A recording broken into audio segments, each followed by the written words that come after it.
ერთ დროს სამყაროს ბატონ-პატრონი და ყოვლისშემძლე ამერიკის შეერთებული შტატები ეტაპობრივად უწევს დათმოს თავისი პირველობა, თავისი გავლენის სფეროები მცირდება და სუსტდება, მისი ნაწარმოები პროდუქცია ისე ხშირად აღარ გვხვდება თვალში, როგორც ეს წლების წინ გვხვდებოდა.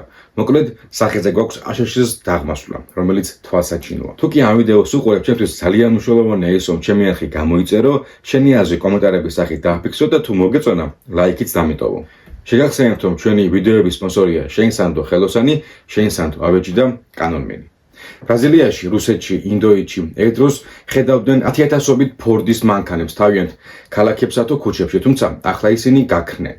სანაცვლოდ ძალიან ხშირად ნახავთ ჩინური წარმოების BYD-ს, რომლის წარმოების გარკვეული ნაწილი მიმდინარეობს ბრაზილიაში და ამის უმთავრესი მიზეზი ჩინეთსა და ბრაზილიას შორის არსებული ურთიერთობებია. ფორდიც და ბევრი სხვა ევროპული ავტომობილი ჩინურმა ავტოინდუსტრიამ ჩაანაცვლა. ერთ მხარეს დგას ადამიანის უფლებები, ლიბერალური დემოკრატია და მოქმედების თავისუფლება, ხოლო მეორე მხარეს დგას ტერორი, შიში, დიქტატურა, შეზღუდვები და მძიმე ყოველდღიურობა თავისუფალი მოქალაქისთვის. ეს დაპირისპირება ცივილიზაციებს შორის წლებია და საუკუნეები მიმდინარეობს. ყოველი მათგანი ცდილობს მოწინააღმდეგის ალტერნატივის შექმნას და ასე გრძელდება მუდმივად. BRICS-ი G7-ის ალტერნატივაა, რომლის მთავარ წევრებს ბრაზილია, რუსეთი, ინდოეთი, ჩინეთი და სამხრეთ აფრიკა წარმოადგენენ. BRICS-ის 4 სახელმწიფოს აქვს აბსოლუტური რესურსი იმისა, რომ მსოფლიო ეკონომიკის პირველ 4-ში მალე ვიხილოთ მშპ-ს მაჩვენებლის მიხედვით. 2009 წელს კონკრეტულმა ქვეყნებამ მაგიდაზე დადეს მათი სიმდიდრე ეკონომიკური ალიანსის შექმნის მიზნით. კერძოდ, ბრაზილია სთავაზობს თავის უზარმაზარ ბუნებრივ რესურსებს, რუსეთი გაზსა და ნავთობს, ინდოეთი თავის მზარდ სხვადასხვა მიმართულებით პოტენციალსა და რაოდენობრივად დიდი შედარებით იაფი მუშა ხელი, ასევე მზარდ ტექნოლოგიურ ინოვაციებს. ჩინეთი თავის ინდუსტრიას სთავაზობს და სამხრეთ აფრიკა თავის სტრატეგიულ ადგილმდებარეობას. ყველა ეს შესაძლებლობა, თუ კი მართლაც გაერთიანდება სამიტებისა და უბრალოდ შეხვედრების მიღმა, მსოფლიო ნამდვილად მიიღებს კონკურენტუნარიან ძალას BRICS-ის სახით. შესაძლოა ყველაზე დომინანტსაც კი. სახელი BRICS-ი პირველად გამოყენებული იქნა 2001 წელს, როცა ეკონომისტმა ჯიმ ონეილმა ისაუბრა ამ ქვეყნების შესაძლო კავშირისა და პროგრესირებადი ეკონომიკების შესახებ, როგორც არსებული მსოფლიო წესრიგის ალტერნატივა. შესაძლოა სულაც ამ კაცისგან გაჩნდა ეს იდეა და შემდეგ ქვეყნებმა სიტყვა საქმე დაქციეს. 2009 წელს შეიქმნა ორგანიზაცია სახელად BRICS-ი და პირველად სამიტი რუსეთის ქალაქ ეკატერინბურგში მოეწყო. დღეს ერთ-ერთი ყველაზე აქტუალური თემაა ტრამპის ტარიფები და ქაოტური პოლიტიკა, რამაც BRICS-ის წევრები მეტად სოლიდარულები გახადა და შესაძლოა ერთ დროს მივიწყებული ფორუმი კვლავ გამოღვიძების გზას ადგას. BRICS-ი განიხილება საშუალებად, რომ მსოფლიოს დიდმა ეკონომიკებმა ერთმანეთის დახმარებით გაუმკლავდნენ ტრამპის ტარიფების ომსა და დოლარის ბატონობას. თუმცა ყოველთვის ჩნდება მთავარი კითხვა. შეძლებენ კი ეს ქვეყნები გაერთიანებას და სერიოზულ და მნიშვნელოვან გლობალური ძალის ჩამოყალიბებას? რამდენად შეძლებენ ერთობლივად ეკონომიკურ თუ სხვა სახის წინაღობების გადალახვას? წლების გასვლასთან ერთად მეტი და მეტი ქვეყანა ინტერესდებოდა BRICS-ით და მასში გაწევრიანებით. ჩინეთი გახდა BRICS-ის მთავარი ქვეყანა ეკონომიკური და პოლიტიკური გაგებით. ის მილიარდებს დებდა უცხო ქვეყნების ეკონომიკებში ინვესტიციის სახით, რამაც ბევრი ქვეყნის ინტერესი გამოიწვია. ეს ინტერესი იმითაც იყო გამყარებული, რომ ეს ქვეყნები არ იყვნენ არც G7-ისა და არც G20-ის მონაწილე ქვეყნები. შესაბამისად, ისინი ცდილობენ საკუთარი ნიშის პოვნას. 2024 წელს კიდევ 4 წევრი ქვეყანა შეუერთდა BRICS. ირანი, ეთიოპია, ეგვიპტე და არაბეთის გაერთიანებული საამიროები, ხოლო 2025 წელს ინდონეზია შეუერთდა, რითაც ორგანიზაციის წევრთა რაოდენობა 10-მდე გაიზარდა. BRICS-ის მიმართ ინტერესი კიდევ უფრო დიდ მასშტაბებს აღწევს. კერძოდ, BRICS ყავს 9 პარტნიორი ქვეყანა, რომლებიც შესაძლოა ძალიან მალე წევრი სახელმწიფოები გახდნენ ამ ორგანიზაციის. ჯამურად 10 წევრი ქვეყნისა და 9 პარტნიორი ქვეყნის მოსახლეობის რაოდენობა მსოფლიო მოსახლეობის ნახევარზე მეტია. BRICS-ის ეკონომიკური სიძლიერის ზრდა შესამჩნევია. 2009 წელს BRICS-ის პირველი წევრების საერთო ეკონომიკა G7-ის საერთო ეკონომიკას ჯაბნიდა, თუმცა 2019 წელს უკვე G7-ის ეკონომიკა ჩამორჩება BRICS-ისას. 2025 წლისთვის კი ახალი BRICS-ის ეკონომიკური მაჩვენებელი მსოფლიო ეკონომიკის 40%-ს შეადგენს. ფაქტია, BRICS-ის ეკონომიკები და ამ ქვეყნებში მცხოვრები მოსახლეობა მზარდია და ეტაპობრივად ეკონომიკურ დომინირებასთან ერთად შესაძლოა მათი პოლიტიკური დომინირებაც ვიხილოთ და ვიგრძნოთ, თუკი მეორე მხარე, ასე ვიტყოდი, ცივილური და განვითარებული სამყარო დროულად არ მოვაგონს და საკუთარ ინდუსტრიას არ განავითარებს. BRICS-ის განვითარების ფონზე კი მასში გაწევრიანების მსურველთა რაოდენობა იზრდება. ბრიქსის მთავარი მიზანია შეცვალოს მსოფლიო წესრიგი, რომელიც დამყარდა ცივი ომის დასრულების შემდეგ. რუსეთი ინტერესდება ბრიქსის მონაწილეთა გაზრდით, რადგან მისი იზოლაციაში მოქცევის საპასუხოდ საჭიროა სხვა და ახალ ეკონომიკებში მისი ჩართვა. 2022 წლის აშშ-სა და ევროკავშირის სანქციების დაწესება რუსეთზე გახდა ერთ-ერთი მიზეზი იმისა, რომ ბრიქსის პირველ 5 წევრს შორის ვაჭრობა გაიზარდა 40%-ით, $750 მილიარდამდე. გარდა ამისა, სანქციებმა ხელი შეუწყო ლოკალური ფულადი ერთეულების გაჯანსაღებას და მათ ეკონომიკაში უფრო აქტიურად ჩათვლას და გამოყენებას. კერძოდ, ყველაზე მეტად ამ ყველაფრით იხეირა და ხეირობს ჩინეთი და მისი ვალუტა. მსოფლიო წესრიგის შეცვლის მცდელობა ვერ განხორციელდება იმ ფონზე, თუ სავაჭრო ერთეული კვლავ დოლარი იქნება. შესაბამისად, ბრიქსი მუშაობს საკუთარი ვალუტის შემოღებაზე, თუმცა ჯერ ვერ ხერხდება. ეს ქვეყნები ცდილობენ როგორმე შეამცირონ დასავლური გავლენა და ეკონომიკური თანამონაწილეობა მსოფლიო ბაზარზე. ხშირად მოისმენთ აზრსაც, რომ ბრიქსი არათუ ახალი ვალუტის შექმნას აპირებს, რაც არ გამოდის, არამედ უკვე არსებული ვალუტის გამოყენებას ფიქრობენ უფრო მეტი ინტენსივობით. კონკრეტულად კი საუბარია ჩინურ იენზე. 2026 წელს ჩინეთი აპირებს ივაჭოს 195 ქვეყანასთან საკუთარი ვალუტით იენით, რასაც თავისთავად მოყვება იენის გამტკიცება და დოლარის მნიშვნელობის დაქვეითება. სინ ძინპინი თვლის, რომ იენი მსოფლიოში ყველაზე ძლიერი ვალუტაა და რეალურად ეს შეიძლება მართლაც ასე იყოს, რადგან იენს ზურგს ჩინეთის ფართომასშტაბიანი წარმოება უმაგრებს. რეალურად აწარმოებს ქვეყანა და არ არის შუამავალი ან გადამყიდველი. დოლარი თავისივე შექმნელების მიერ უფასურდება უკვე წლების განმავლობაში.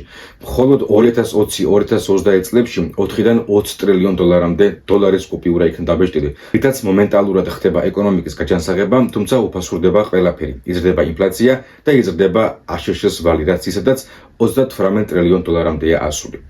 აშშ ფულის შოურნის საშუალებას ხედავს აქციებში, ობლიგაციებში, манипуляციებში, კრიპტოში, მაშინ როდესაც ჩინეთის ხედვა სრულად განსხვავებულია. ისინი ფიქრობენ, რომ საუკეთესო გზაა საკუთარი წარმოების ქონა და ამ წარმოების გაზრდა, საკუთარი ნაწარმის გაყიდვა მთელ მსოფლიოში, რასაც რეალური ფული მოაქვს.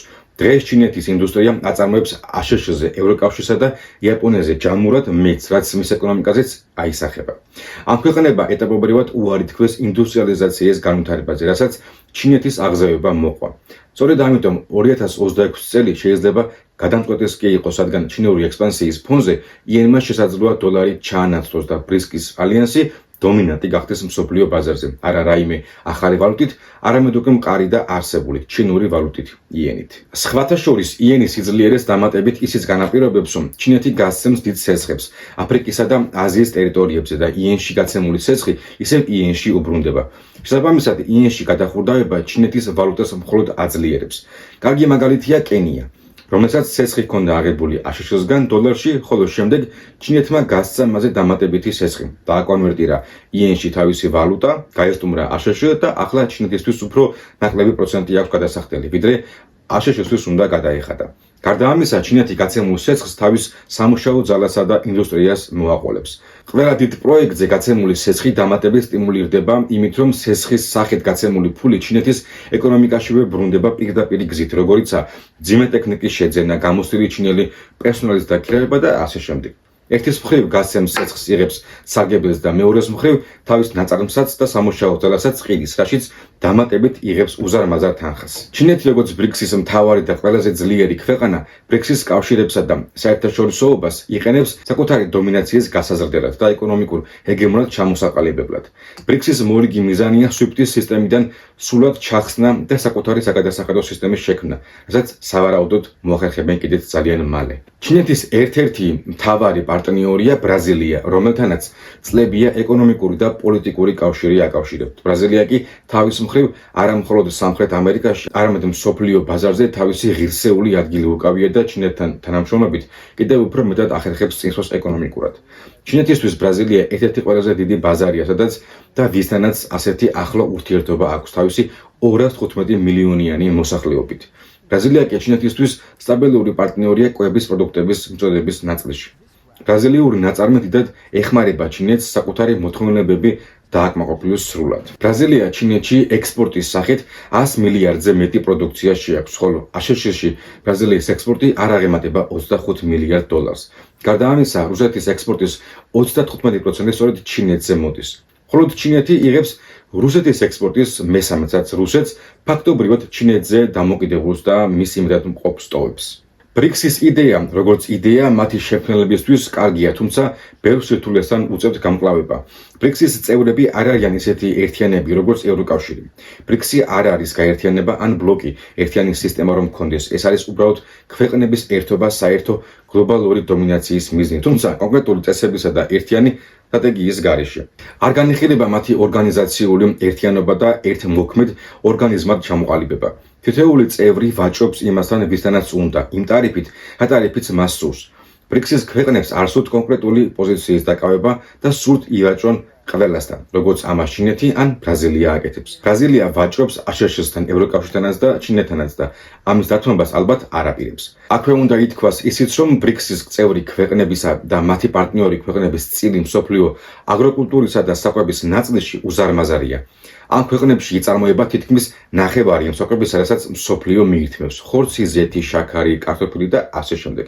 G7 და G20-ის გაერთიანება წლებია არსებობს და მათი ეკონომიკებიც მეტნაკლებად სტაბილურად ვითარდება. ამ ქვეყნების ეკონომიკის გარდა აერთიანებთ ერთგვარი ფასეულობები და მეტნაკლებად მსგავსი რელიგია, რაც მათ ხედვებსა და მიდგომებს ბევრ საკითხში აახლოებს. შესაბამისად, ის ლიბერალური რეალობა, რაც დასავლეთშია, სწორედ ამ მსგავსებებისა და ერთობის შედეგია.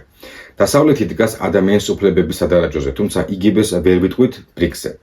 ესეცაა ერთგვარი და შესაძლოა ყველაზე მნიშვნელოვანი განსხვავება მათ შორის. გლობალურ ლიდერობაზე საუბრისას და განხორციელებისას საჭიროა ბანკი, როგორც დასავლეთშია, მსოფლიო ბანკის სახელით ცნობილი. ბრიქსსაც აქვს თავისი ბანკი, ახალი განვითარების ბანკი ცნობილი, თუმცა მისი რესურსები და აქტივები ამ ეტაპზე მნიშვნელოვნად ჩამორჩება მსოფლიო ბანკს. მიუხედავად იმისა, რომ აშშ მსოფლიო ლიდერის როლისგან დისტანციას იჭერს, ბრიქსის გაერთიანება და მასში შემავალი ქვეყნები ჯერ არ არიან მზად ამ ლიდერობის გადასაბარებლად. თითოეული ეს ქვეყანა ერთმანეთისგან დიდად განსხვავდება. ყველას სურს პირველობა და საერთო ტრადიციული თუ სხვა ფასეულობა არ გააჩნიათ, არც რელიგია. შესაბამისად, მათი სამეთის სახით ერთიანობა ხერხდება, თუმცა უშუალოდ საქმეში ამ ეტაპზე მაინც ჯერ არ ან ვერ ავლენენ სრულ ერთიანობას. ჯერ კიდევ გზა არის გასავლელით, თუმცა იმის რესურსი, რომ ეს შეძლონ, ნამდვილად დააქვთ, რადგან ჩინეთი ამ შესაძლებლობას ხედიდან არ გაუშვებს. თუ კი ამ ვიდეოს უყურებ, ჩემთვის ძალიან მნიშვნელოვანია ის, რომ ჩემი არხი გამოიწერო, შენი აზრი კომენტარების სახით დააფიქსრო და თუ მოგეწონა, ლაიქიც დამიტოვო.